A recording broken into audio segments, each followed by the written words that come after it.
Hello everyone, સીતારામને જય સિયારામ બધાઈને. Hello everyone, welcome back to my YouTube channel. તમારી મોજ ચેનલમાં આપ સૌનું સ્વાગત છે. તો આજે આપણે બનાવવાની છે સેન્ડવિચ. તો ચાલો હું કેવી રીતે સેન્ડવિચ બનાવું છું એ તમને લોકોને દેખાડું. તો અહીંયા જો મેં લઈ લીધા છે બટેકા, અને બટેકાને મસ્ત મજાની છાલ ઉતારી ધોઈ અને આપણે રાખી દઈશું કુકરમાં બાફવા માટે. સાથે મેં વટાણા પણ મૂકી દીધા છે બાફવા માટે. તો એ બંને હવે બફાઈ લે ત્યાં સુધીમાં ડુંગળી, ટમેટું અને કોથમરીને બધું મસ્ત મજાનું સુધારી નાખશું. અને ત્યાં પણ આપણા બટેકા અને વટાણા પણ બફાઈ જશે. જો ડુંગળી, ટમેટું ને બધું સુધારાઈ ગયું છે.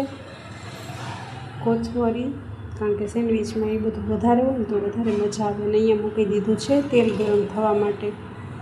અને એ તેલ ગરમ થાય ને એટલે આપણે એમાં ડુંગળી, ટમેટું ને બધું સોતળવા માટે રાખી દઈશું.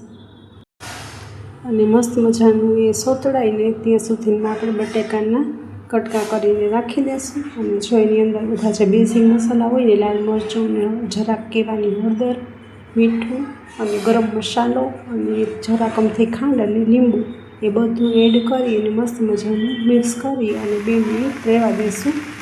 અને 2 મિનિટ પછી ઉતારી અને એમાં કોથમરી આપણે એડ કરી દઈશું. અને કોથમરી નાખીને પણ પાછું એકવાર મિક્સ કરી લઈશું, એટલે બધું જ જે મસાલો છે એની અંદર કોથમરી પણ સરસ મિક્સ થઈ જાય.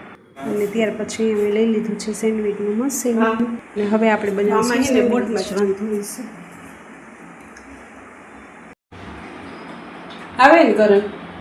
ના મને ન લાગ્યું. મને ન લાગ્યું. હમણાં આવ્યો તો ને કરણ, હવે કેમેરો ઓન કર્યો ને એટલે કે નથી આવ્યો કરણ. મને નથી લાગતો. જો અહીંયા છે ને અમે સેન્ડવિચ મૂકી છે ને, સેન્ડવિચમાં છે ને પહેલાં બીજા પ્લગમાં મેં ભરાયું તો એમાંય મને કરંટ આવ્યો ને, તો પછી અહીંયા કરે છે ચેક. પછી આ બીજા પ્લગમાં ભરાયું, ત્યાં મશીન ચાલુ તો થઈ ગયું પણ 2 જગ્યાએ કરંટ આવે છે. અને પાછું હું અડું ત્યારે જ આવે.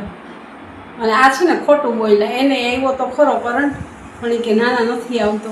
તો હું બીજી વાર આવી ને બીજી વાર આવ્યો કરંટ. જો હવે છે ને દાંત કાઢે છો. તો આવું કોને કોને ઘરે આવીને ઘરવાળા કરે છે? મને તો શું કામ કરે ખબર ને, ઇલેક્ટ્રિક વાળા છે એટલે. એને તો રોજ આવા કરંટના ઝાટકા આવતા હોય એટલે એને બહુ ન લાગે. હમણાં બંધ કરીશ ને પણ ખબર પછી દાંત કાઢશે. અને અહીંયા પ્રેમ સાથે પણ એ જ વાત થતી હતી, પણ પ્લેન નીકળું તો એનો અવાજ બહુ આવતો હતો એટલે પછી કરંટ આવતો હતો ને તો પ્રેમે ના પાડી કે હવે સેન્ડવિચ બનાવી નથી.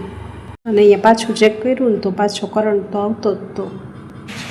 અર્થિંગ ન કરેલો હોય એટલે બતાવે. શું ન હોય એટલે?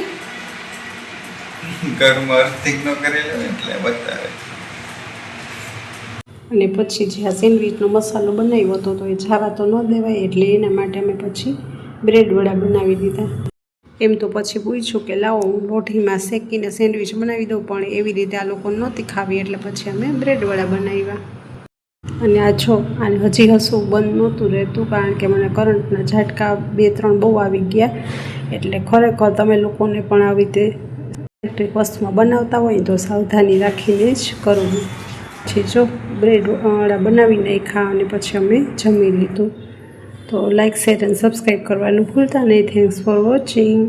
મળશું નેક્સ્ટ બ્લોગમાં. ત્યાં સુધી આવજો.